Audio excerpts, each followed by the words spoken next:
Hi, this is Shane Starr on a cold and rainy day in Irvine, California, and we're going to talk about meaning today. Not meaning as to what is the meaning of me doing this video in the rain instead of waiting to do it at a future time. I'll figure that out later. But I have been recently engaged in a philosophy and religion channel that I started this year, and that's been taking much of my time. And that got me thinking about back to personality theory and cognitive functions. And I'm thinking, where do we get the idea that introverted intuition has an exclusive claim on what deeper meaning really is?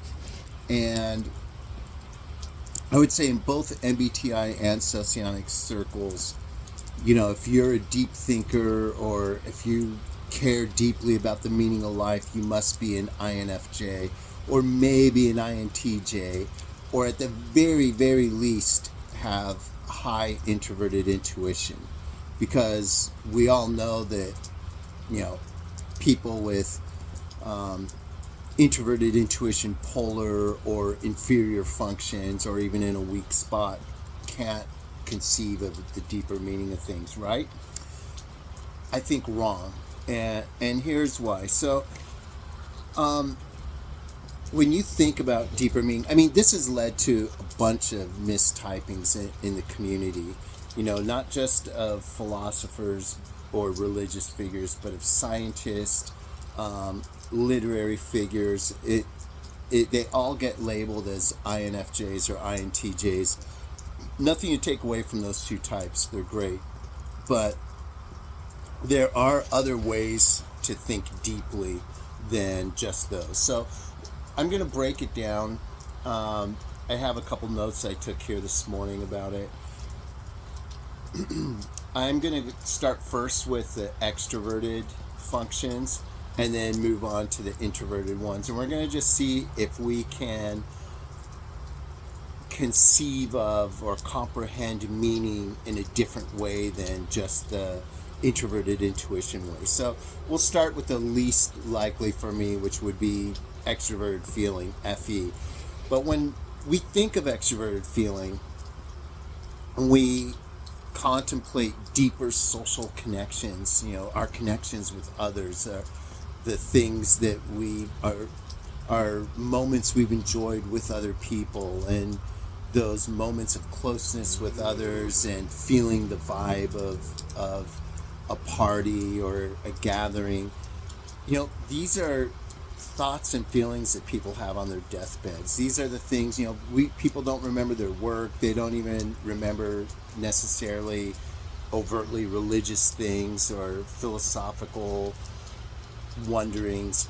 They think of their connections with others, not just others individually, but with others as a group. Perhaps, FE is a gauge into the deeper meaning that makes the most difference, that's the most important of all. Moving on, considering extroverted sensation, SE. This is meaning in action. No matter how so-called deep our hopes and dreams and fears and visions are, they mean nothing without action in the here and now, action in the moment. If our deepest feelings and thoughts are willpower, if this is like the fireplace of the human spirit, then action is the actual fire that makes it real, that makes it hot. So I can see that meaning with extroverted sensation is its own type of deep meaning. Moving on to extroverted intuition, when we think of meaning just in a regular everyday sense of the word, it's not much different than the concept of possibilities, or specifically potential. And both possibilities and potential fall within the realm of extroverted intuition. And I believe that because of that, it's overlooked, with its sister, introverted intuition, as a value in and of itself. Now, last but not least here, I would go to extroverted thinking. This is perhaps the most unlikeliest place we look for meaning in as far as cognitive functions go. But I would say meaning without extroverted thinking is like an artwork without lines or boundaries.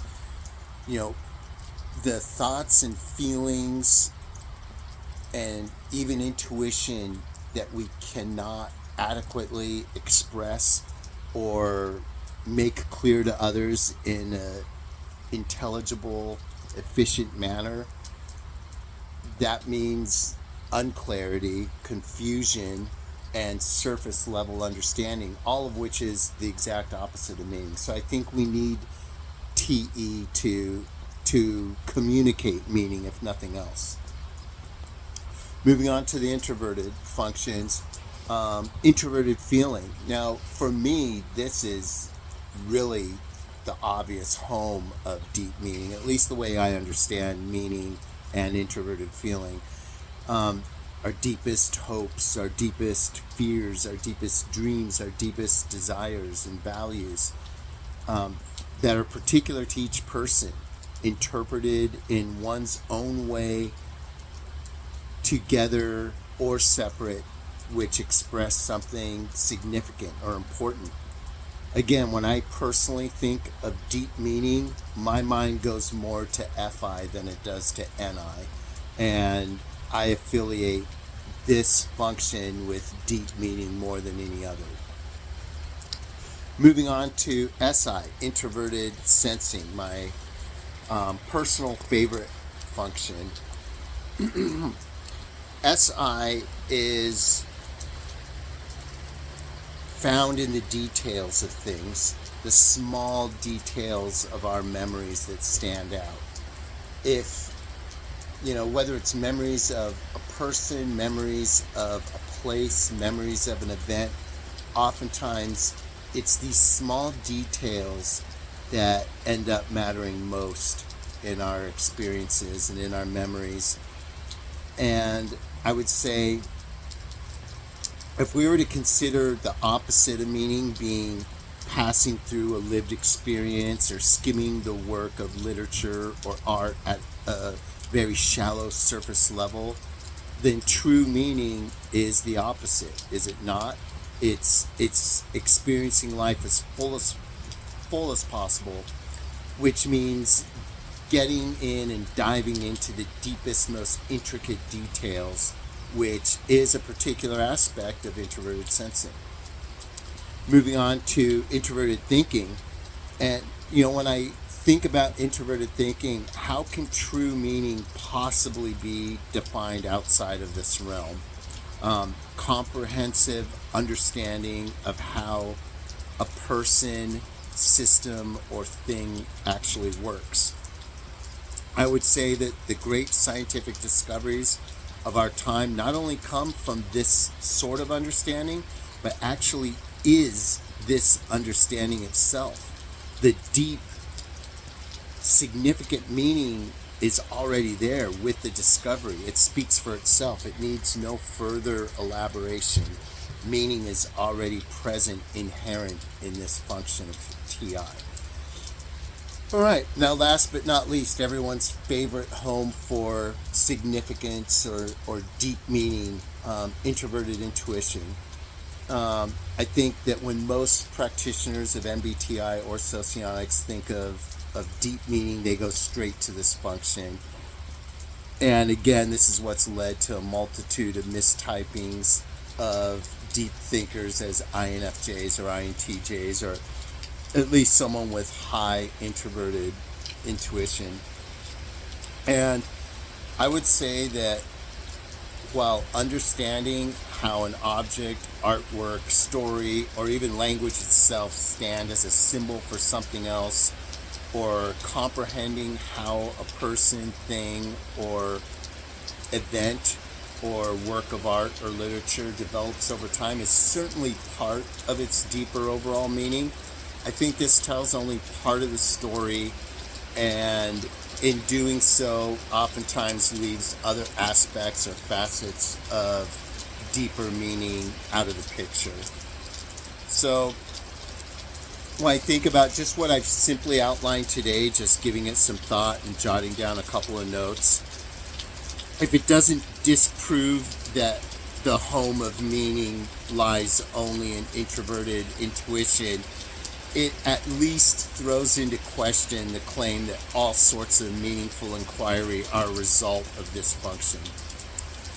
I don't know if you agree or not, but this is what I think. Let me know what you think in the comments, and I think I'm done with this rainy day. Have a good one. Peace out.